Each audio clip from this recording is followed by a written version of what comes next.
সুপ্রিয় শিক্ষার্থী, আসসালামু আলাইকুম। Shimul memorial north south school and college কর্তৃক আয়োজিত অনলাইন ক্লাসে সকল শিক্ষার্থীকে স্বাগত।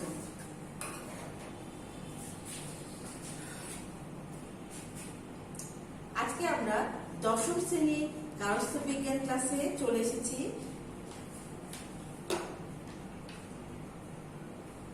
পাঠ উপস্থাপনায় আছি আমি আফরোজা বেগম রায়, সহকারী শিক্ষিকা।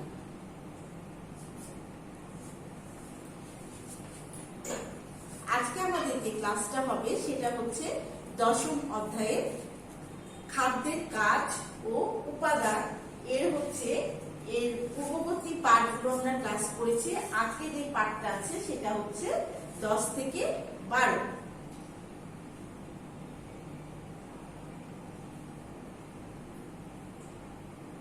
প্রথমে আমরা দেখে নিই যে শিখন ফলে কি কি থাকছে বা এই পাঠের মাধ্যমে আমরা কি কি জানতে পারবো সেটা উল্লেখ করে দেওয়া হয়েছে তোমাদেরকে।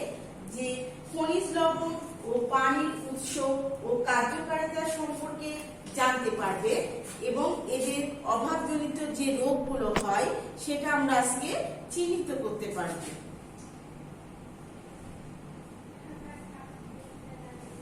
প্রথমে দেখো শিক্ষার্থীরা, যে আলোচ্য বিষয় বরাবরের মতো আজকেও আমরা আলোচ্য বিষয়টা সর্বপ্রথমে খাতায় তুলে নিব। দেখো আলোচ্য বিষয়ে যে খনিজ লবণের মধ্যে কি কি থাকছে, ক্যালসিয়াম ও ফসফরাস।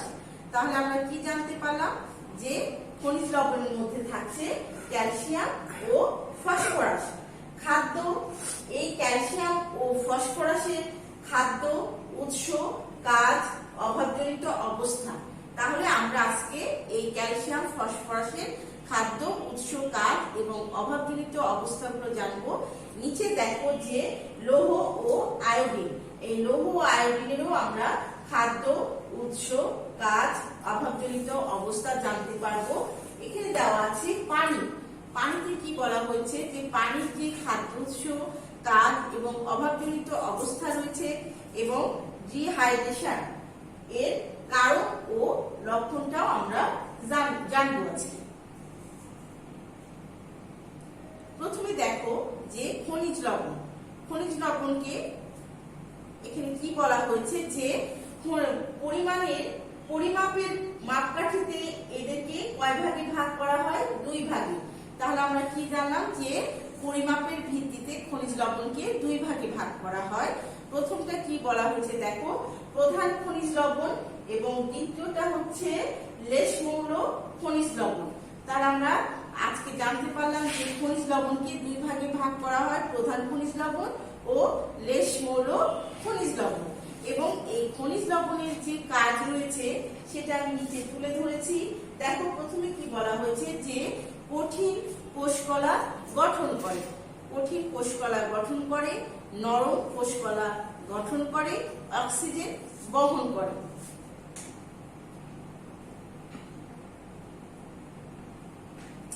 এবার দেখো খনিজ লবণ সমৃদ্ধ খাদ্য। এখানে একটা ছবি তোমাদেরকে তুলে ধরা হয়েছে, যে খনিজ সমৃদ্ধ খাদ্য কোনগুলি সেগুলো আমি স্লাইডে ছবির মাধ্যমে তোমাদেরকে বুঝিয়েছি। এখানে 2টা মাছের ছবি দেওয়া আছে যেটা খনিজ লবণের উৎস হিসাবে কাজ করে। আর এখানে রয়েছে যে বিভিন্ন প্রকার শাকসবজি আমি দেওয়া হয়েছে, শাকসবজির একটা ছবি দিয়েছি, সেটা থেকেও আমরা বিভিন্ন খনিজ লবণ পেতে পারি। এবার দেখো ক্যালসিয়াম কি বলছে আমরা এখন পড়বো। ক্যালসিয়াম হচ্ছে কি বলছে দেখো, দেহের 99% ক্যালসিয়াম দাঁত ও হাড়ে এবং 1% থাকে রক্ত।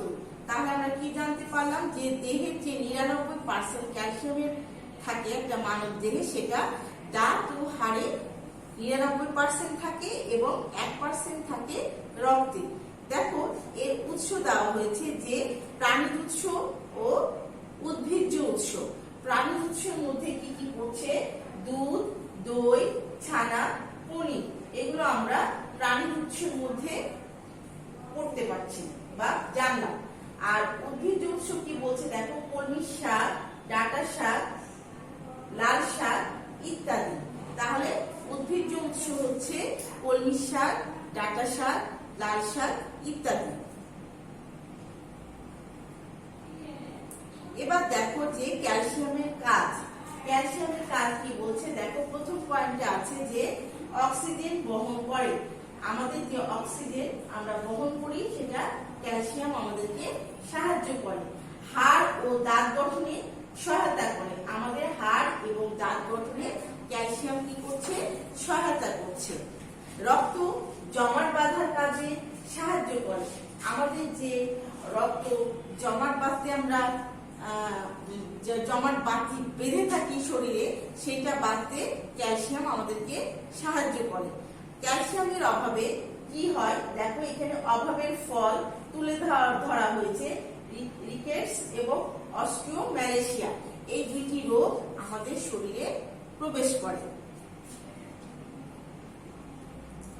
এবার দেখো ক্যালসিয়ামের যে খাদ্য উপাদানগুলো সেগুলো এখানে স্লাইডের মাধ্যমে তুলে ধরা হয়েছে।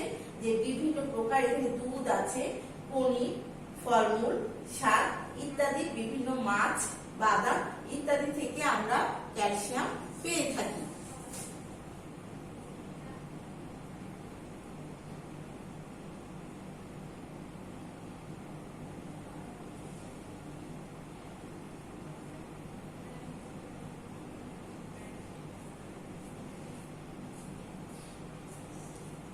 এবার দেখো ফসফরাস। ফসফরাসে কি বলছে যে দেহের খনিজ উপাদানগুলোর মধ্যে ক্যালসিয়ামের পরে ফসফরাসের স্থান। তাহলে আমাদের যে 6টা খনিজ উপাদান রয়েছে তার মধ্যে ক্যালসিয়ামের পরে আমরা ফসফরাসকে চিন্তা করছি যে ফসফরাসের স্থানটা সেখানে, যেখানে ক্যালসিয়াম থাকে তারপরে আমরা ফসফরাসের স্থান এখানে তুলে ধরেছি। দেখো এর উৎস কি কি? দুধ, ডিম, মাংস, যকৃৎ। তাহলে এগুলো হচ্ছে, আরেকবার পড়ে নিই, দুধ, ডিম, মাংস, যকৃৎ, এগুলো হচ্ছে ফসফরাসের উৎস। এবার দেখো ফসফরাসের কাজ। তাহলে ফসফরাস আমাদের দেহে কি কি কাজ করে সেটা পড়ে নিই। যে খাদ্যদ্রব্য থেকে দেহে শক্তি মুক্ত হতে সাহায্য করে।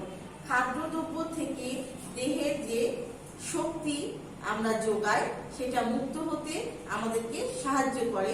স্নায়ুকোষের সুস্থতা রক্ষায় এর ভূমিকা রয়েছে। আমাদের যে স্নায়ুকোষ রয়েছে সেটা সুস্থতায় আমাদের ফসফরাসের ভূমিকা রয়েছে। এবং দেখো লাস্ট পয়েন্টে কি রয়েছে যে দেহের জলীয় অংশের সমতা রক্ষায় ভূমিকা রাখে। দেহের যে জলীয় অংশ রয়েছে সেটা সমতা রক্ষায় আমাদেরকে সাহায্য করে থাকে। এই হচ্ছে ফসফরাসের উৎস, খাদ্য উৎস। এখানে দেখো মাংস, ফাস্টফুড, মাখন, চিপস, তারপরে মিল্ক, কোকোকলায়, মাছ, এগুলো হচ্ছে আমাদের ফসফরাসের খাদ্য উৎস।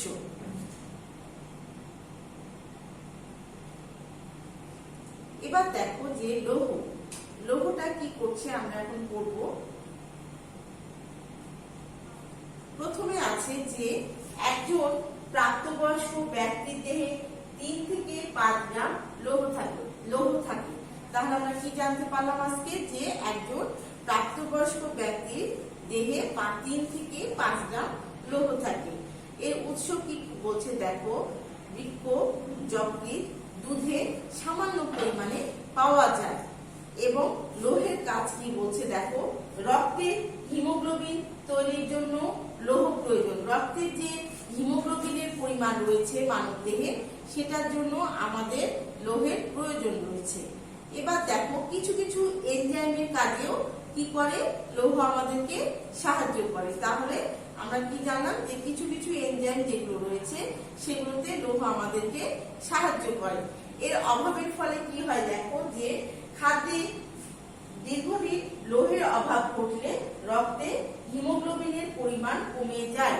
খাবারে যদি যথেষ্ট পরিমাণ লৌহের অভাব থাকে তাহলে আমাদের কি হবে, যে রক্তের যে হিমোগ্লোবিনের পরিমাণ সেটা কমে যাবে। এবং এই কমে যাওয়াকে আমরা কি বলছি, অ্যানিমিয়া বা রক্ত স্বল্পতা বলে থাকি। তাহলে আমরা অ্যানিমিয়া বা রক্ত স্বল্পতা কাকে বলে বা কি, সেটা এই অভাবের ফলের মধ্যে থেকে আমরা জেনে নিলাম।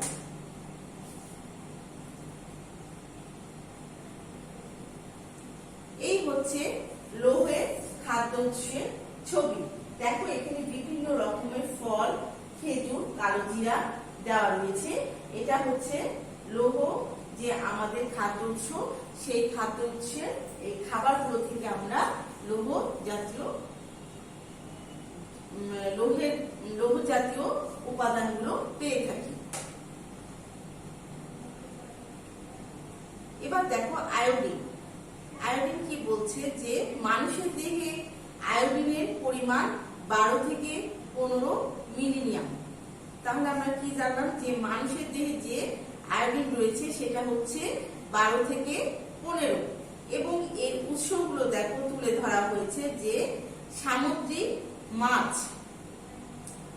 সামুদ্রিক মাছ হচ্ছে আয়োডিনের উৎস। সমুদ্রের তীরবর্তী এলাকার শাকসবজি ও পশুর মাংসে পাওয়া যায়। তাহলে সামুদ্রিক আয়োডিন কোথায় কোথায় পাচ্ছি আমরা? সামুদ্রিক মাছ, সমুদ্রের তীরবর্তী এলাকার শাকসবজি ও পশুর মাংসে আমরা আয়োডিন বেশি পরিমাণে পেয়ে থাকি। এর কাজ কি? দেখো শিশুর দেহে স্বাভাবিক বর্ধনের জন্য প্রয়োজন। আমাদের একটি শিশুর জন্মের পর সেই শিশুর একটি স্বাভাবিক বর্ধনের প্রয়োজন হয়। সেই বর্ধনের জন্য কি বলছে যে স্বাভাবিক বর্ধনের জন্য আমাদের আয়োডিনের প্রয়োজন রয়েছে। দেহের বিপাক নিয়ন্ত্রণ করে, দেহের যে বিপাক ক্রিয়া রয়েছে সেটা নিয়ন্ত্রণ করে কে? আয়োডিন। এবার দেখো মস্তিষ্ক ও স্নায়ুর বিকাশে সাহায্য করে। আমাদের মস্তিষ্কের যে কার্যকারিতা এবং স্নায়ুর যে কার্যকারিতা সেটা বিকাশে আমাদেরকে কে সাহায্য করছে? আয়োডিন। এবার দেখো যে অভাবজনিত সমস্যা। এই আয়োডিনের অভাবে এখানে কি কি রোগ হয়? এখানে দেখো গলগণ্ড বা গয়টার হাইপোথাইরয়েডিজম, এই নামটা অনেক বড়। হাইপোথাইরয়েডিজম এটা একটা রোগের নাম, তোমরা ভালো করে পড়ে নিবে।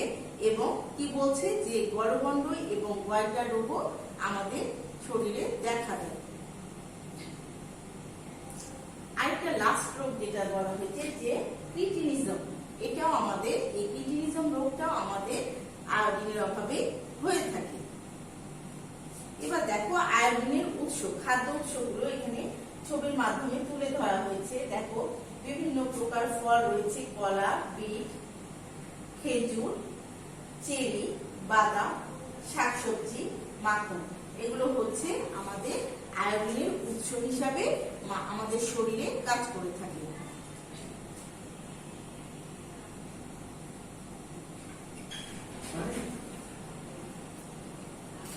এবার দেখো যে পানিটা কি?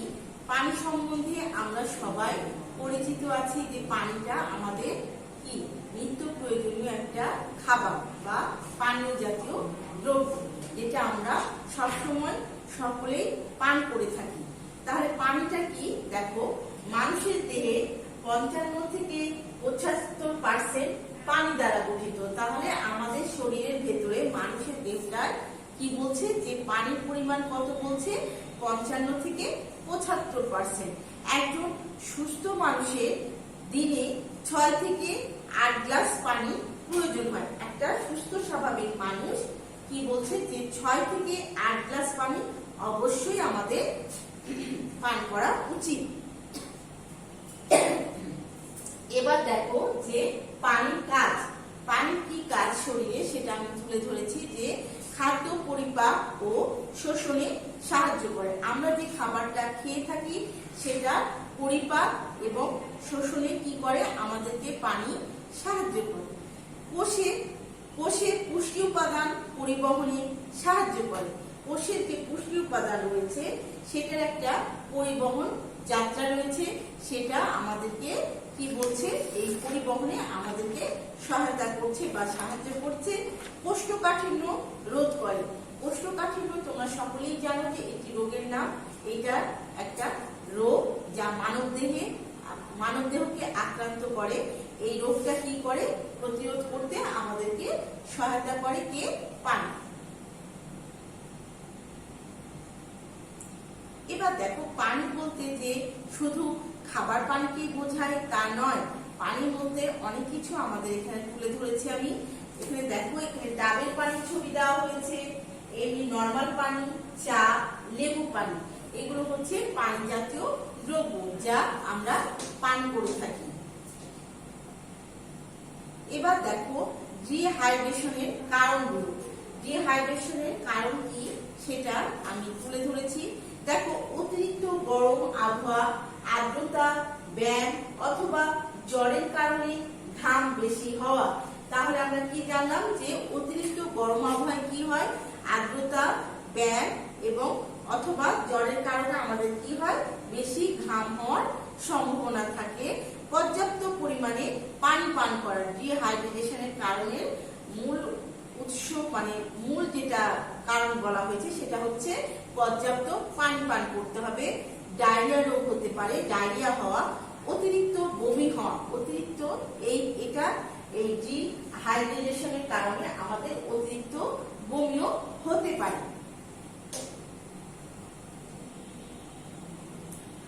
এবার দেখো মূল্যায়ন পর্ব। মূল্যায়ন পর্বে কি রয়েছে? আমি এখানে 3টা প্রশ্ন তুলে ধরেছি, তোমরা খেয়াল করো যে দাঁতে ও হাড়ে কত পার্সেন্ট ক্যালসিয়াম থাকে। আমি আরেকবার করে দিচ্ছি তোমাদের সুবিধার্থের জন্য। দাঁতে ও হাড়ে কত পার্সেন্ট ক্যালসিয়াম থাকে? 2 নম্বরে দেখো আচ্ছা দেখো যে রিকেট রোগের লক্ষণগুলো কি কি, লোহের কাজগুলো কি কি। তাহলে আমরা এটা জানতে পারলাম। আজকে এই ছিল আমাদের আজকে মূল্যায়ন পর্ব। আমরা প্রত্যেকে ভালো করে পড়ে নিব এই পাঠ থেকে। এবার দেখো যে তোমাদের নেক্সট ডে পড়া দেওয়া আছে রিভিশন টপলেস। তাহলে এই রিভিশন টপলেসটা এই অধ্যায় 10 পাঠ 10 এবং 12 উপরে তোমাদের নেওয়া হবে। এই অধ্যায়টা আমরা বাসায় বেশি বেশি চর্চা করব এবং সকলে বাসায় অবস্থান করব, বেশি বেশি পুষ্টিকর খাবার খাবো। যেহেতু এখন করোনাকালীন সময়, আমরা বাইরে গেলে মাস্ক ব্যবহার করব এবং হাত বেশি করে পরিষ্কার রাখবো। এই জানিয়ে পরবর্তী ক্লাসের আমন্ত্রণ জানিয়ে সকলকে ধন্যবাদ। আসসালামু আলাইকুম।